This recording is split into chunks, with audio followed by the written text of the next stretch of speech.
Hello नमस्कार, मैं साकेत, आप देख रहे हो इट मी 05। आज हम बात करेंगे सिक्योर लोन और अनसिक्योर लोन के बारे में।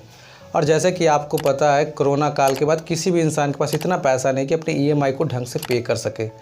जब आप ईएमआई नहीं पे कर पाते हो तो आपके बैंक और एनबीएफसी कंपनी आपको कंटिन्यू डरा धमका रहे होंगे कि सर अगर आप ईएमआई पे नहीं करोगे तो आपने जो चेक दिया था हम उसको बाउंस करा के आप पे लीगल एक्शन ले सकते हैं। और बहुत सारे लोग डर भी जाते हैं, अगर चेक बाउंस होता है तो इसके तहत आपको 2 साल तक का सज़ा और 100% पेनल्टी भी जमा करना पड़ सकता है। तो इससे बचने के क्या उपाय है कि हमारे बैंक और एनबीएफसी कंपनी की बोलती बंद हो जाए, तो इस वीडियो में हम लोग इसी के बारे में जानेंगे। तो इस चीज़ को समझने से पहले हमें कुछ बेसिक चीज़ों का जानना बहुत ज़्यादा ज़रूरी होता है। सबसे पहले बात करते हैं अनसिक्योर लोन। अनसिक्योर लोन आपका क्रेडिट कार्ड हुआ, आपका कोई भी पर्सनल लोन हुआ, ऐसे किसी भी तरह का लोन जिसमें कोई भी ऐसा कोई प्रॉपर्टी इन्वॉल्व नहीं हो, जिसको मॉर्गेज रख के आपने किसी भी तरह का लोन नहीं लिया हो, ये सारे अनसिक्योर लोन में चले जाते हैं। अनसिक्योर लोन में बैंक और एनबीएफसी ज़्यादा से ज़्यादा क्या कर सकता है? बैंक और एनबीएफसी आपके घर पे अपने रिकवरी एजेंट को भेज सकते हैं और आपको कंटिन्यू परेशान करवा सकते हैं।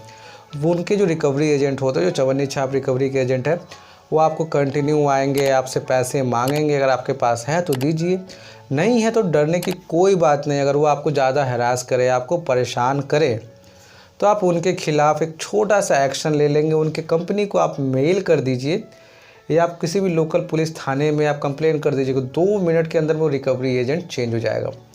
अब बात करते हैं सिक्योर लोन के बारे में। सिक्योर लोन में थोड़ा सा परेशान होने की बात होती है, क्योंकि इसमें जो आप लोन लेते हो अपने प्रॉपर्टी को इन्वॉल्व करके लेते हो। या आपका घर हुआ, आपका दुकान हुआ, आपका ज़मीन हुआ, या आपने ज़मीन के नाम पे लोन ले रखा है, आपने घर के नाम पे लोन ले रखा है। तो इसमें डरने वाली बात ये होता है कि अगर आप अपने लोन को नहीं चुका सकते तो बैंक और एनबीएफसी क्या करती है, आपके घर और दुकान को नीलाम करके अपना जो भी अमाउंट है, प्रिंसिपल अमाउंट ले लेगी। मान लीजिए आपके घर 50 लाख का है, आपका दुकान 1 करोड़ का वैल्यू रखता है और बैंक का लोन अगर मान लीजिए 20-30 लाख है, तो वो अपने लोन को रिकवर करने के लिए आपके घर और दुकान को औने पौने भाव में निकाल देगी।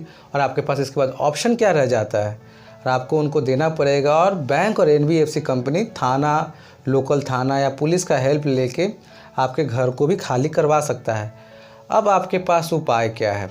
क्या होता है, मान लीजिए जो हमने लोन ले रखा है अपने घर के नाम पे ले रखा है, तो इसमें हमारे पास सबसे बेस्ट ऑप्शन है, जो भी आपके सबसे करीबी है उनको अपना घर या अपना दुकान लीज पे 5 साल के लिए दे दें। क्योंकि इसमें केस में किया क्या जाएगा, बैंक और एनबीएफसी कंपनी आपके घर के आगे एक नोटिस चिपका देगी कि अगर आप 2 महीने में अगर ईएमआई पे नहीं करते हो तो हम आपके घर को नीलाम कर देंगे।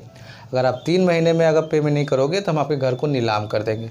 लास्ट में 1 महीने का नोटिस आता है, अगर आप अभी नहीं करोगे तो घर को नीलाम कर देंगे। तो इस केस में आप अपने जो परिजन है, जिसको आपने घर को लीज पे दिया है, वो चाहे तो सुप्रीम कोर्ट में, हाई कोर्ट में, सिविल कोर्ट में जाके केस दायर कर सकता है कि मेरे प्रॉपर्टी को नीलाम किया जा रहा है। उल्टा बैंक और एनबीएफसी कंपनी वाले फंस जाएंगे। तो इस चीज़ के लिए निश्चिंत रहें। अगर आपका दुकान है, अगर आपका सैलराइड पर्सन है और आप फिर भी परेशान हो रहे हो कि आप कहाँ से ईएमआई पे करो, तो आप जाके कोर्ट में एक केस दर्ज करें और एक डॉक्यूमेंट तैयार करें। मैंने बताया था पहले वीडियो में, एफिडेविट बना लें कि आपका इस कारण से आपके जॉब चले गए, आपका बिजनेस लॉस हो रहा है, उसका एक पेपर तैयार करवा लें और कोर्ट में उसको सबमिट करें और बोले कि इस रीज़न से हम अपना ईएमआई पे नहीं कर पा रहे हैं। तो कोर्ट इसमें क्या करेगा, तुरंत स्टे लगा देगा। स्टे लगाने के बाद बैंक आपके घर दुकान को नीलाम नहीं कर पाएगा और आपके पास आपका घर बच जाएगा। और एटलीस्ट 2 या 3 साल का समय मिल जाता है, और 2 या 3 साल में आप ज़रूर कुछ ना कुछ उपाय तो कर लोगे। इसमें आपको 100% सिक्योरिटी तो नहीं मिलता, पर आपको एटलीस्ट टाइम मिल जाता है। अगर आपको टाइम दे दिया जाए तो कुछ दिन के बाद आपका जो भी बिजनेस है वो सही ढंग से रन करने लगेगा। तो उम्मीद करते हैं वीडियो आपको अच्छा लगा होगा। अगर अच्छा लगे तो प्लीज़ लाइक कीजिएगा, शेयर कीजिएगा, सब्सक्राइब कीजिएगा। तब तक के लिए जय हिंद, वंदे मातरम।